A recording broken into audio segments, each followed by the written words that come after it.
Welcome to another edition of Inward Bound for Mindful Living.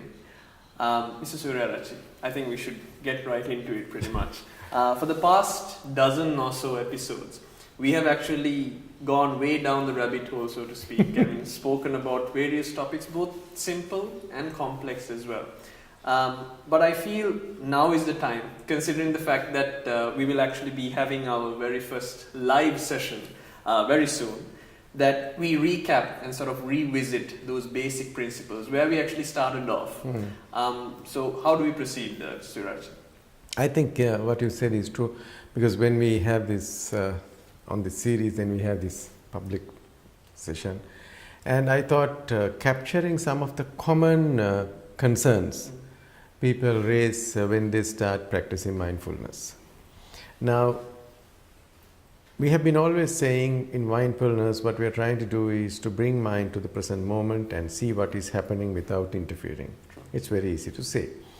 And as a technique, we tell people to become aware of the body, wait till you really settle down, and when there's stillness, you notice the only thing that moves is your breath, and you start watching your breath. Absolutely. Then many a time, what happens is, you forget what you're doing, and then you are thinking of something else. Yes. Now, this is natural, but somehow people get into this concept saying the stillness should be there all the time. Okay. Now, that's a misconception. The stillness can get disturbed with thoughts initially, but let it be. So, but we need some little techniques to tackle that. One of the most powerful things that I found useful is this technique called labeling. Right. Say, supposing you are sitting and trying to watch your breath, and then you get some noises which are disturbing. True. At initial stages, it is not easy to not pay attention to that, and then you might even think, what is this noise, and things like that. Yeah. So if you can stop getting involved, we have used this word quite often, Yes. getting involved.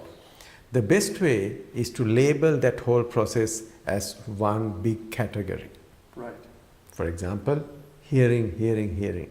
So you're aware actually of something of that caliber Happening, Okay. and but you are not going beyond that. Right. So you put a label, hearing, hearing, hearing.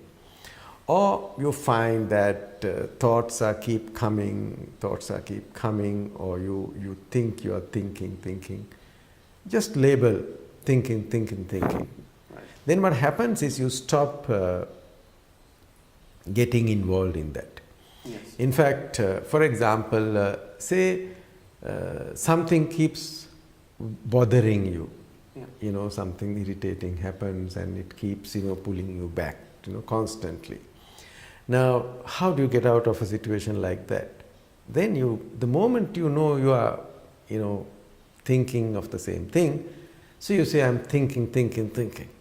So you start labeling. Right. Then what happens is, you give your mind a different task to do, Right. which is labeling. Yes. You make the mind busy labeling without opening the bottle. Yeah. So labeling, so that you do say thinking. Hearing. You just use the word hearing. Right. And similarly, when you want to sit still for some time and there is pain or something like that, so you say it's a feeling. So this is a very powerful technique of labeling. Because why we don't explore things also because we label. Yeah, that's true. Where many a times, if you ask the question, what is empathy? Everybody in the class will say getting into other person's shoe. So if they give the answer, teacher thinks everybody knows what And empathy then they is. move on, yeah. But that is not empathy. So this, having this labeling is one good thing. Then another powerful way of doing this is start watching your thoughts and wait looking for thoughts to come. When you keep looking for thoughts to come, they shy. They're shy. They don't come. Because you're thinking of thoughts should come. Yes. That's the only thing in your mind. At That's that right. So you're like watching as like a CCTV camera. You're focusing on to the thoughts. Then thoughts won't come. And you've always mentioned that thoughts come one after the other. One after the other. If you have a persistent thought, no other thought. That's can right. come So what is prevalent is this awareness. Yes, So when awareness is present, the others don't come. correct. The other thing that you can do is whenever you get an opportunity to do something mundane, see whether you can become aware of that. Right, okay. We said brushing your teeth, washing, driving. I'm not saying all the time you should do that way, but you use whenever you get that opportunity to do some mundane thing to bring your mind back to that particular task. Right.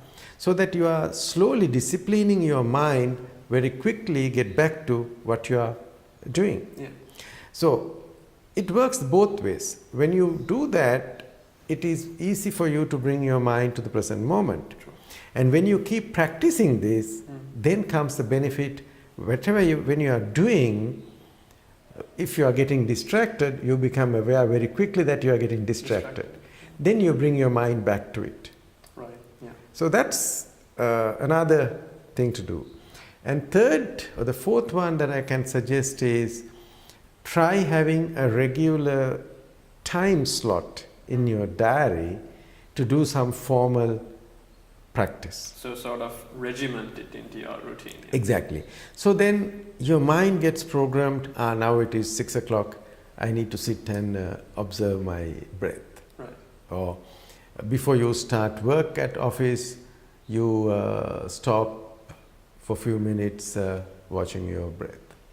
I think you've brought out a good point as well, and this is, I believe, one of the toughest challenges, at least for me when I started, was to have one specific time frame allocated and discipline yourself to sort of follow through on that. So I think we need to talk about that a bit more, but right now we're going to take a very quick break.